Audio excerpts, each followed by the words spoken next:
அருட்பெரும் ஜோதி அருட்பெரும் ஜோதி தனிப்பெரும் கருணை அருட்பெரும் ஜோதி எல்லாம் செயல் கூடும் என் ஆணை அம்பலத்தே எல்லாம் வல்லான் தனையே ஏத்து.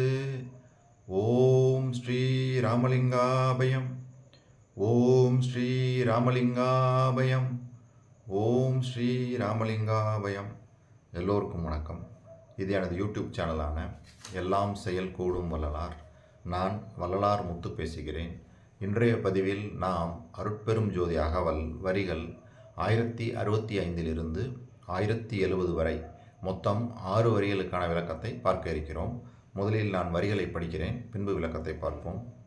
சாகா கல்வியின் தரமெல்லாம் கற்பித்து ஏகா கரப்பொருள் ஈந்த சர்க்குருவே. சத்தியமாம் சிவ சித்திகள் அனைத்தையும் மெய்த்தகை அளித்து எனுள் விளங்கு சர்க்குருவே. எல்லா நிலைகளும் ஏற்றி சித்தெல்லாம் வல்லான் என வைத்த சர்க்குருவே. இதுதான் இந்த 6 வரிகள்.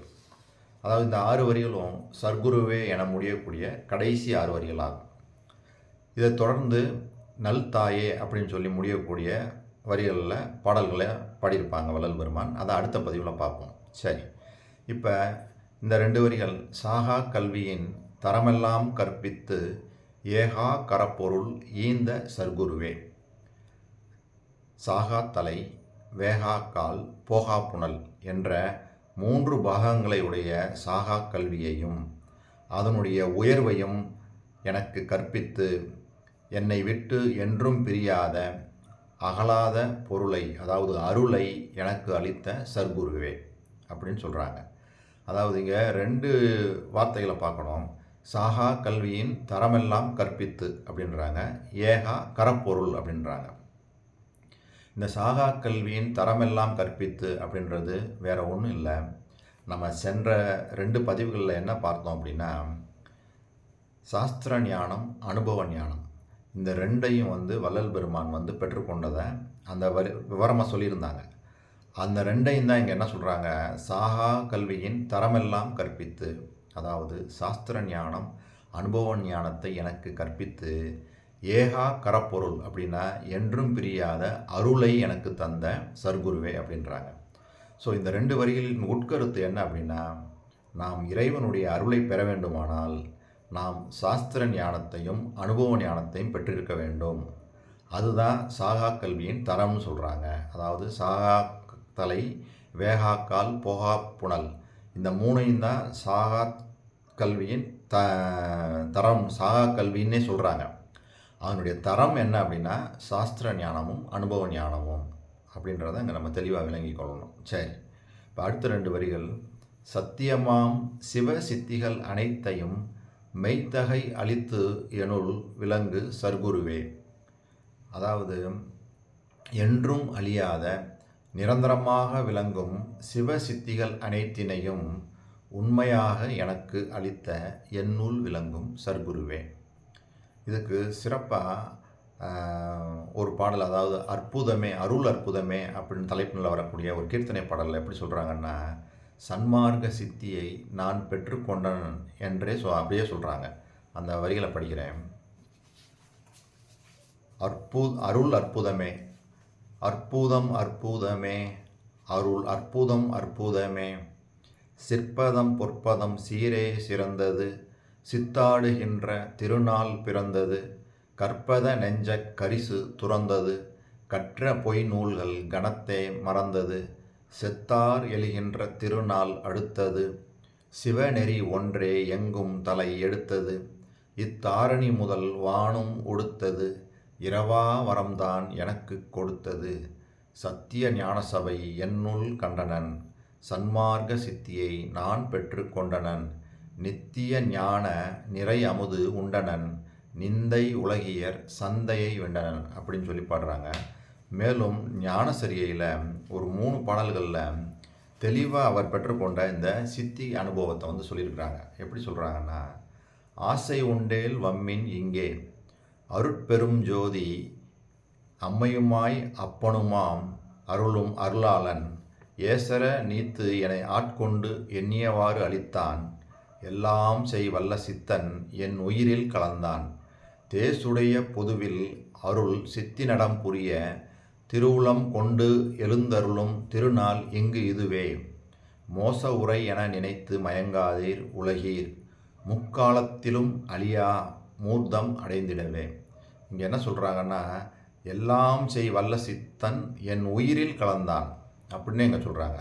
இன்னொரு பாடலில் திருநெறி ஒன்றே அதுதான் சமரச சன்மார்க்க சிவநெறி என்று உணர்ந்து உலகீர் சேர்ந்திடுமின் ஈண்டு வருநெறியில் என்னை ஆட்கொண்டு அருளமுதம் அளித்து வல்லப சக்திகளெல்லாம் வழங்கிய ஒவ்வொரு வள்ளல் பெருநெறியில் சித்தாட திருவுளம் கொண்டருளி பெரும் கருணை வடிவினோடு வருதருணம் இதுவே. கருநெறி வீழ்ந்து உழலாதீர், கலக்கம் அடையாதீர், கண்மையினால் கருத்தொருமித்து உண்மை உரைத்தேனே அப்படின்றாங்க. இங்கே என்ன சொல்கிறாங்க, எல்லாம் அதாவது வருநெறியில் என்னை ஆட்கொண்டு அருளமுதம் அளித்து வல்லப சக்திகளெல்லாம் வழங்கிய ஓர் வள்ளல் அப்படின்னு எங்க சொல்கிறாங்க.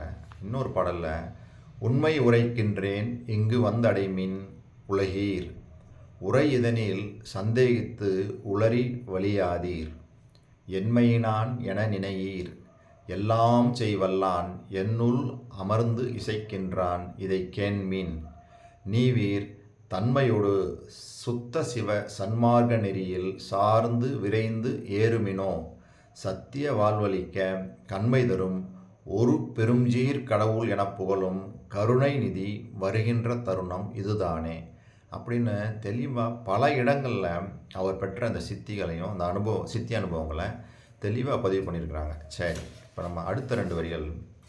எல்லா நிலைகளும் ஏத்தி சித்தெல்லாம் வல்லான் என என்னை வைத்த சர்க்குருவே. இங்கே அவர் பெற்ற இந்த ஆன்ம அனுபவத்தை சொல்கிறாங்க. அதாவது ஆன்ம அனுபவத்தின் முடிந்த அனுபவ நிலையாகிய சுத்த சிவநிலை வரை 43 அனுபவ நிலைகளில் கடைசி வரை என்னை ஏற்றி சித்திகள் அனைத்தையும் செய்யக்கூடிய ஆற்றல் பெற்றவன் என என்னை தூக்கி வைத்த சர்க்குருவே. அதாவது அதுக்கு ஆதாரமாக 2 பாடல்கள் எப்படி சொல்கிறாங்கன்னா, எந்தையை கண்டேன் இடரெல்லாம் நீங்கினேன், சிந்தை மகிழ்ந்தேன் என்று உந்தி வர, சித்திகள் பெற்றேன் என்று உந்தி வர. இன்னொரு பாடல், தந்தையை கண்டேன் நான் சாகா வரம் பெற்றேன், சிந்தை கழித்தேன் என்று உந்தி வர, சித்தெல்லாம் வல்லேன் என்று உந்தி வர அப்படின்னு சொல்லி அவர் பெற்ற அந்த சித்தி அந்த சித்தி வல்லப நிலையை தெளிவாக சொல்கிறாங்க.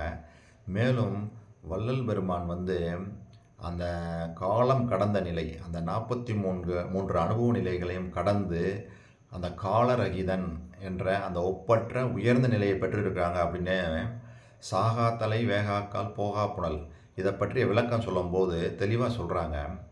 இந்த சாகா கல்வி அனுபவத்தை முதல் நிலையில் பெற்றவன் தான் பிரம்மன் சொல்லி அவருக்கு ஆயுசும் அவருடைய சொர்ண தேகம் எத்தனை மாற்று தங்க முடியவர்னே சொல்கிறாங்க. அதுக்கப்புறம் விஷ்ணு ருத்ரன் இவங்களுடைய ஆயுசு அவங்களுடைய இந்த மாற்று தங்கம், அவங்க எத்தனை மாற்று தங்கமுடைய தேகத்தை பெற்றிருந்தாங்கன்னே சொல்கிறாங்க. வள்ளல் பெருமான் இவங்கெல்லாம் முதல் 2, 3 அந்த நிலைகளிலே இருக்கிறாங்கன்னு சொல்கிறாங்க. வள்ளல் பெருமான் இதில் 43வது நிலை, 43 நிலையையும் கடந்து அந்த காலரகிதன் என்று சொல்லக்கூடிய காலம் கடந்த நிலையை பெற்றிருக்காங்க. அதைத்தான் அவர் இதன் மூலமாக சொல்கிறாங்க, எல்லா நிலைகளும் ஏற்றி சித்தெல்லாம் வல்லான் என என்னை வைத்த சர்க்குருவே. அந்த உரைநடை பகுதியில் அவர் எப்படி அதை சொல்லியிருக்காங்கன்றதை படித்து இந்த வீடியோவை நிறைவு செய்கிறேன். அதாவது அவர் இந்த இதில் சொல்கிறாங்கல்ல, எல்லா நிலைகளும் ஏற்றி சித்தெல்லாம் வல்லான் என என்னை வைத்த சர்க்குருவேன்னா அந்த நிலைகள் 43 நிலைகளையும் மேலே ஏற்றி அந்த முடிவான அந்த 43 நிலையும் கடந்து அந்த நிலைக்கு போயிட்டாங்க. அங்கே போனதுனால தான் அவர் காலம் கடந்து நிற்கிறாங்க அப்படின்னு தெளிவாகுது. அது எப்படி சொல்கிறாங்கன்னா, சாகா தலை ஆகாசம், வேகா கால் வாயு, போகா புனல் அக்னி. சாகா தலை என்பது ருத்திர பாகம், ருத்திர தத்துவம். வேகா கால் என்பது மகேஸ்வர பாகம், மகேஸ்வர தத்துவம். போகா புனல் என்பது சதாசிவ பாகம், சதாசிவ தத்துவம். இம்மூன்றும் சாகா கல்வியை தெரிவிக்கின்றது. ஆத்ம தத்துவாதி சிவகரணம் 36 நிர்மல குரு துரியாதீதம் 7 சேர்ந்து ஆன நிலை 43 ஒவ்வொரு நிலைகளிலும் இவை உண்டு. மேலும் சாகா தலை, வேகா கால், போகா புனல் என்கின்ற தத்துவங்கள் பிண்டத்தில் 4, அண்டத்தில் 4 ஆக மொத்தம் 8 இடங்களிலும் உண்டு. சாகா கல்வியை குறித்த இந்த 43 நிலைகளில் முதல் நிலையின் அனுபவத்தை பெற்றுக்கொண்டவன் பிரம்மன். அவனுக்கு ஆயுசு ஒரு கற்பம். இப்படி 43 நிலைகளும் ஏறி அனுபவத்தை பெற்றவன் காலம் கடந்தவன், கால ரகிதன். சாகா தலை, வேகாக்கால், போகா புனல் இவைகள் யோக அனுபவங்களே என்று அறிய வேண்டும் அப்படின்னு சொல்லி தெளிவாக சொல்கிறாங்க. அப்போ வள்ளல் பெருமான் எப்படி அந்த டெஃபனிஷன்லாம் கொடுக்குறாங்க பாருங்கள். யார் எந்த நிலையில் இருக்கிறாங்க, அவங்க பெற்ற அனுபவ நிலைகள் என்ன. இங்கே வள்ளல் பெருமான் எல்லா நிலைகளும் ஏற்றி சித்தெல்லாம் வல்லான் என வைத்த சர்க்குருவே அப்படின்னா 43 நிலைகளையும் கடந்து அந்த காலம் கடந்த நிலையைத்தான் வள்ளல் பெருமான் தெளிவாக இங்கே சொல்கிறாங்க அப்படின்றது இது மூலமாக விளங்குது. ஸோ இதுவரை நான் சொன்ன இந்த விளக்கம் எல்லாம் உங்களுக்கு புரிஞ்சிருக்கும்னு நினைக்கிறேன். இதுவரை பொறுமை காத்து எனது வீடியோவை பார்த்த உங்களுக்கு கோடான கோடி நமஸ்காரங்களும் நன்றிகளும். மீண்டும் நாம் நாளை சந்திப்போம். அருட்பெரும் ஜோதி, அருட்பெரும் ஜோதி, தனிப்பெரும் கருணை, அருட்பெரும் ஜோதி.